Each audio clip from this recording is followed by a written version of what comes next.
Hello everyone, কদিন ধরে ইউটিউবে দেখছি এই লেস অমলেটের হ্যাকটা খুব ভাইরাল হয়েছে। তো আমি ভাবলাম আমিও একবার ট্রাই করে দেখি। আর ট্রাই যখন করছি তখন তোমাদের সাথেও শেয়ার করা যাক।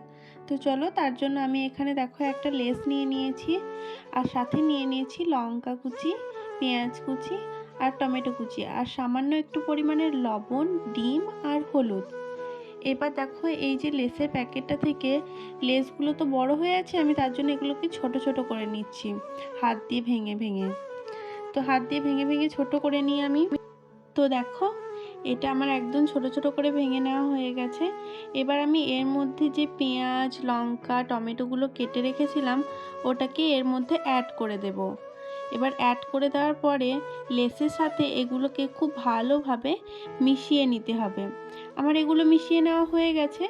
এবার আমি এর মধ্যে অ্যাড করে দেব সামান্য একটু পরিমাণে লবণ। যেহেতু লেসের মধ্যে অলরেডি লবণ থাকে, তো আমি একটু জাস্ট সামান্য পরিমাণে লবণ অ্যাড করে দিলাম, আর সামান্য একটু পরিমাণে হলুদ অ্যাড করে দিলাম। এবার এই লবণ আর হলুদটাকে আবার আমি খুব ভালোভাবে মিক্স করে নেব। এবার আমি এর মধ্যে অ্যাড করব ডিম। ডিমটাকে আমি অ্যাড করে দিলাম। দেখো, এখানে আমি একটাই ডিম ইউজ করেছি। তোমরা তোমাদের ইচ্ছা মতো যতগুলো ইচ্ছে অ্যাড করতে পারো। এবার ডিমটাকে অ্যাড করার পরে আমি ডিমটাকেও এগুলোর সাথে খুব ভালোভাবে মিক্স করে নেব। তোমার ডিমটা মিক্স করা হয়ে গেছে। আমি হাত দিয়ে এভাবেও একটু মিক্স করে নিলাম, যাতে খুব ভালোভাবে মিক্স হয়ে যায় ডিমগুলো, লেস। তো আমি হাত দিয়ে ঝাঁকিয়ে ঝাঁকিয়ে এটাকে খুব ভালোভাবে মিক্স করে নিয়েছি। মিক্স করা আমার হয়ে গেছে। এবার আমি এটাকে একটা রাবার ব্যান্ডের সাহায্যে মুখটাকে বেঁধে দেব, যাতে বাইরে বেরিয়ে না আসে। আমি যখন জলে দেব তখন যদি বাইরে বেরিয়ে চলে আসে তাহলে এটা প্রবলেম হবে। তো দেখো, এখানে আমার গার্ডার দিয়ে খুব ভালোভাবে বেঁধে নেওয়া হয়ে গেছে। এবার দেখো, এদিকে আমি কড়াইয়ের মধ্যে বেশ অনেকটা পরিমাণে জল নিয়ে নিয়েছি। এবার জলটাকে আমি খুব ভালোভাবে গরম হতে দেব। এখানে জলটা আমার খুব ভালোভাবে গরম হয়ে গেছে।